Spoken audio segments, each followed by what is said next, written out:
ಒಂದು ಮುಂಜಾನೆ ಹಂಗೆ ಸುಮ್ಮನೆ ನಾವು ಹೋಗುವ ಬಾರೆ, ದಾರಿ ಇದ್ದಷ್ಟು ದೂರ ಹೋಗುವ ಬೇಡ ಅನ್ನೋರು ಯಾರೇ.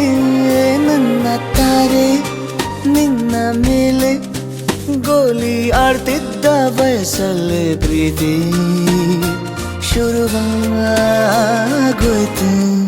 ನೀ ಕಾಣೋ ಎಲ್ಲ ಕನಸ ಮಾಡುವೆನು ನಾನು ನನಸ.